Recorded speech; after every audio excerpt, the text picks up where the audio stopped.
कितनी परेशानियां हैं और कितना वो राहत महसूस करते हैं। यहाँ के सियासी हलकों की बात कर ले तो यहाँ पे बीजेपी भी राज में रही है, कांग्रेस भी यहाँ पे सत्ता में रही है और अब आम आदमी पार्टी 2 बार से है। आखिर विधायकों ने कितना काम किया है? यहाँ के निगम पार्षद मेयर भी हुआ करते थे। यहाँ के निगम पार्षद दूसरी पार्टियों से भी हैं, बीजेपी के भी हैं, कांग्रेस के भी हैं। आखिर उन लोगों ने कितना काम किया है? इन तमाम कामों की तफ्तीश करने के लिए ईटीवी उर्दू की टीम सीधे कस्तूरबा नगर विधानसभा पहुंच गई है। तो चलिए आपको लिए चलते हैं कस्तूरबा नगर विधानसभा और जानते हैं क्या है वहां का हाल।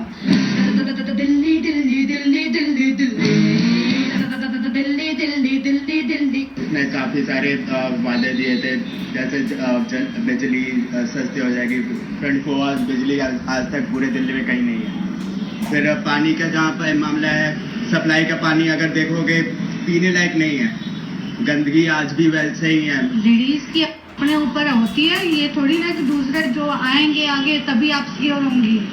अपने आप को थोड़ा संभाल के चलेंगी तो आप सिक्योर ही सिक्योर हैं। और बाकी सिक्योरिटी का तो पुलिस जो है हर एक आदमी के पीछे पीछे तो नहीं घूम सकती, थोड़ी बहुत सेफ्टी तो लेडीज को अपने आप ही खुद करनी पड़ेगी। आई थिंक सो उतना काम नहीं किया जितना उन्होंने बोला था उस समय अपने वोटिंग के टाइम पे, बट हाँ थोड़ा बहुत किया है, ज्यादा नहीं किया। बट लाजपत नगर निगम पार्षद सविता गुप्ता के कार्यालय में हम पहुंचे। सविता गुप्ता जी बिजी हैं क्योंकि निगम पार्षद का चुनाव चल रहा है, लेकिन उनके सारे कामों को बेहतर तरीके से सुचारू रूप से चल सके उसकी जिम्मेदारी निभाते हैं उनके पति, और वो इस वक्त हैं। और हमने जिस टाइम यहाँ पहुंचे तो यहाँ बहुत सारे लोग भी थे। हमने सोचा कि इससे बेहतर और कुछ नहीं हो सकता है, हम बारी बारी सबसे ही पूछ लेंगे, बल्कि कहते हैं कि सच्चाई अगर मुंह पर कही जाए तो ज्यादा बेहतर है। इन्हीं से पूछ लेते हैं, सबसे पहले स्टार्ट इन्हीं से करते हैं। कितना बेहतर हुआ है, कितना बेहतर हुआ है लाजपत नगर? देखिए, पहले तो मैं आपकी बात की करेक्शन कर दूं। निगम पार्षद सविता गुप्ता के कार्यालय में हम पहुंचे। सविता गुप्ता जी बिजी हैं क्योंकि निगम पार्षद का चुनाव चल रहा है, लेकिन उनके सारे कामों को बेहतर तरीके से सुचारू रूप से चल सके उसकी जिम्मेदारी निभाते हैं उनके पति, और वो इस वक्त है। और हमने जिस टाइम यहाँ पहुंचे तो यहाँ बहुत सारे लोग भी थे। हमने सोचा कि इससे बेहतर और कुछ नहीं हो सकता है, हम बारी बारी सबसे ही पूछ लेंगे, बल्कि कहते हैं कि सच्चाई अगर मुंह पर कही जाए तो ज्यादा बेहतर है। इन्हीं से पूछ लेते हैं, सबसे पहले स्टार्ट इन्हीं से करते हैं। कितना बेहतर हुआ है, कितना बेहतर हुआ है लाजपत नगर? देखिए, पहले तो मैं आपकी बात की करेक्शन कर दूं। काम सविता जी ही देखती हैं। जैसे आपको मैंने बताया कि चुनाव चल रहे हैं और उनकी ड्यूटी नानकपुरा वार्ड में लगी है, तो वो वहाँ काम कर रहे हैं। मेरे वो कहने का मतलब नहीं था कि आप वो पार्षद पति हैं, ऐसा नहीं कहा मैंने ये कहा कि उनकी जिम्मेदारी आप निभाते हैं, और इसलिए मैं तो इस बात को भी पॉजिटिव वे में लेता हूँ। एक और एक मिलकर 11 होते हैं और समाज सेवा करते हैं, और समाज सेवा करने के लिए 2 व्यक्ति भी कम होते हैं। काफी सड़कें और पार्क वार्क और बाकी चीजें जो नाली वगैरह जो सारा काम किया है इन्होंने। एनसीडी के जो लोग हैं वो लोग बेहतर काम नहीं करते हैं, उनका ये सीधे सीधे आरोप होता है आपके ऊपर कि वो लोग काम नहीं करते हैं। बल्कि मेरा सवाल पूरा होने दीजिए। वो यही कहते हैं कि आप लोग काम नहीं करते हैं, और इसीलिए आज तक अब ये इस बार इन लोगों ने कहा है, अरविंद केजरीवाल की सरकार जो है उन्होंने कहा कि आप लोगों को बाहर का रास्ता वो दिखाएंगे, जैसे विधानसभा में आप लोगों को 3 पे लाके समेट दिया। ऐसा हिट एंड रन उनकी थ्योरी है, पत्थर मारो और भाग जाओ, ये उनकी पॉलिसी है। सविता जी लगातार 3 बार जीती हैं, और आपको जान के आश्चर्य होगा किसी भी पोलिंग स्टेशन पे नहीं हारी। हम ये जानने की कोशिश कर रहे हैं कि आखिर यहाँ कितनी सुविधाएं हैं और कितना बेहतर दिल्ली सरकार कर रही है। आपको हम बताएं कि जिस जगह पे हम खड़े हैं ये एंड्रूजगंज का इलाका है, कस्तूरबा नगर विधानसभा में एंड्रूजगंज आता है। जरा इस इलाके की हालत देखिए, आप इस हालत को देखकर समझ पाएंगे कि आखिर ये क्या हो रहा है। हम आपको ये बताने की कोशिश कर रहे हैं कि आखिर दिल्ली सरकार ने क्या फैसला लिया और उस फैसले का नतीजा क्या है। पहले जब कॉरिडोर बना था तो दिल्ली की उस वक्त की सरकार ने खूब तालियां बटोरी थी, खूब तालियां बजाई थी, और कहा था कि हमने एक नई तरह की इमारत गढ़ दी है दिल्ली में। लेकिन अब उसी दूसरी सरकार बदली तो उसी इमारत को ढाने का एक काम शुरू हो गया।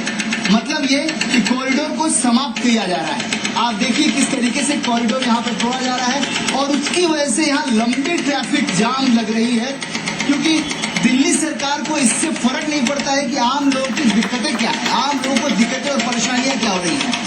उनको मतलब है कि अपना काम कैसे ठीक करना है, अपनी चीजों को कैसे दुरुस्त करना है। कॉरिडोर बनाने में भी पैसे खर्च होते हैं और कॉरिडोर को तोड़ने में भी पैसे खर्च हो रहे हैं। साफ तौर पे ये आखिर पैसों का हिसाब कौन देगा? ये पैसे किसके लग रहे हैं? ये पैसे ये दिल्ली सरकार की तरफ से लग रहे हैं, जो वो दिल्ली के आम लोगों के पैसे हैं, आम लोगों की गाड़ी कमाई के पैसे हैं। कस्तूरबा नगर को समझने के लिए इस वक्त हम एंड्रूजगंज के निगम पार्षद अभिषेक दत्त के साथ हैं। यंग हैं और काफी कुछ करने का मादा रखते हैं, लेकिन सीधे इनसे पूछ लेते हैं कि आखिर कस्तूरबा नगर विधानसभा की अगर हम बात कर ले, कितना बेहतर है। देखिए, कस्तूरबा नगर विधानसभा में एक तरीके से लगता है विकास की लड़ी को रोक लग गई। जाते जाते पिछली बार अजय माखन जी ने यहाँ पे 3 फुट ओवर ब्रिज पास करे थे और दूर तक कोई नामो निशान नहीं है। यहाँ तक कि शर्म इस बात की आती है कि हमारे जंगपुरा फुट ओवर ब्रिज, जो बहुत मेहनत के बाद दिल्ली सरकार ने शीला जी के टाइम पे अजय माखन जी ने बनवाया था, अगर आज रेगुलरली मीडियम में इसमें लिफ्ट तक नहीं चलती है। हमने देखा कि वहां पे कॉरिडोर तोड़ा जा रहा है। मतलब ये बड़ा अजीब सी विडंबना है कि एक तरफ कॉरिडोर बनता है, आप लोगों की सरकार बनाती है, दूसरी तरफ सरकार बदलती है तो उस कॉरिडोर को तोड़ा जाता है। उसकी वजह से आम लोगों को बहुत परेशानियां हो रही हैं, आम लोगों की जेबों पर डाका पड़ रहा है। इसको आप कैसे देखते? देखिए, बहुत अच्छा सवाल आपने पूछा। पिछले हफ्ते सत्येंद्र जैन जी और मैं दोनों एक प्रोग्राम में RW के हम साथ में गेस्ट थे, तो वहां सत्येंद्र जैन जी ने बात रखी कि हम स्पेशल बस कॉरिडोर बना रहे हैं दिल्ली के अंदर। तो मैंने उनसे प्रश्न करा कि अगर आप बना रहे हो तो फिर आप BRTO की तोड़ रहे हैं। जो चीज ऑलरेडी बनी हुई है आप उसको तोड़ रहे हो और सेम चीज आप दिल्ली के अंदर लेके आना चाहते हैं, ये अपने आप में बहुत बड़ा डिफरेंस है। आज BRT को भी जब ये तोड़ रहे, BRT किस लिए बनाया गया था? BRT इसलिए बनाया था कि दिल्ली का एक आम गरीब आदमी जो कि बस में बैठ के फटाफट ऑफिस पहुंच जाए, उसकी सुविधा के लिए BRT बनाई गई। दिल्ली में जब कांग्रेस का शासन था 2013 में, तो हमारे 5,500 बसें थी और आज इन बसें की गिनती 3,345 पे आ गई है। गरीब व्यक्ति, आम आदमी जो इन बसों में जाता है, वो पहले समय पे ही ऑफिस पहुंच पाता था और उनके लिए ही ये BRT कॉरिडोर बना था। और आज सेम कॉरिडोर को ये बनाने की बात कर रहे हैं और BRT को उन्होंने तोड़ना शुरू कर दिया। तो आज आपको दिखाया हमने कस्तूरबा नगर विधानसभा का हाल। यहाँ के पार्षद से लेकर यहाँ के आम लोगों से हमने बात की और जाना कि आखिर कस्तूरबा नगर में क्या हाल है। साफ तौर पे पार्षद राजनीति होने की दुहाई दे रहे हैं, कह रहे हैं कि यहाँ राजनीति हो रही है, यहाँ राजनीति हावी है, इसलिए प्रॉपर तरीके से यहाँ काम नहीं हो पा रहा है। यहाँ आम लोग हैं, कुछ लोग अच्छा कह रहे हैं तो कुछ लोग बुरा कह रहे हैं। लोग ये सलाह दे रहे हैं कि केजरीवाल साहब बातें कम काम ज्यादा करें तो ज्यादा बेहतर होगा, लेकिन विधायक जी के गुमशुदा होने पर सब लोग सवाल खड़े कर रहे हैं। हमारा सवाल सिर्फ इतना है कि आखिर नुमाइंदे बनाए किस लिए गए हैं? नुमाइंदे इसलिए बनाए जाते हैं कि वो काम करें और काम करके आम लोगों की खुशी का एक जरिया बने।